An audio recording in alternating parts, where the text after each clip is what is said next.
تقدر تبقى زيها. صفات الست القوية نفسياً: فاهمة نفسها كويس، عارفة نقاط قوتها وضعفها، ومش بتخاف تواجه نفسها. الست القوية مش بتنكر مشاعرها، بتعترف بيها وتتعامل معاها. عندها حدود واضحة، مش أي حد يدخل حياتها أو يفرض عليها حاجة. كلمة لأ عندها مش وقاحة، دي احترام لنفسها. مش بتتعلق بحد عشان تحس بقيمتها، بتعرف تسعد نفسها سواء كانت مرتبطة أو لأ. أنا كفاية حتى لو لوحدي. متصالحة مع نفسها، راضية بشكلها، بظروفها، وباللي عدى عليها. علم النفس بيقول القبول هو أول خطوة للقوة النفسية. القوة دي بتتكون إزاي؟ 7 دقايق. 1. الطفولة والتجارب اللي عدت بيها. اتربت على الثقة ولا على الخوف والنقد؟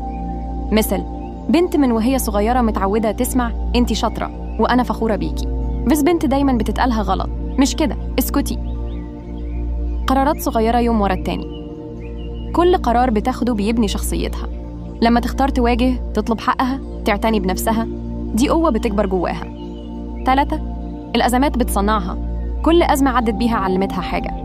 فقدت شغل، سابت علاقة، اتخذلت، بس كل مرة وقفت. الفرق بين القوة الحقيقية والمزيفة: في ستات بتتصنع القوة، صوت عالي، عناد، تحدي. لكن الست القوية فعلاً هادية، حكيمة، وبتعرف إمتى تتكلم وإمتى تسكت. مش بتخاف تبكي، بس عمرها ما بتنهار. حاجات يومية بتخليكي أقوى. 1. تسمعي نفسك، كل يوم تسألي أنا زعلانة ليه؟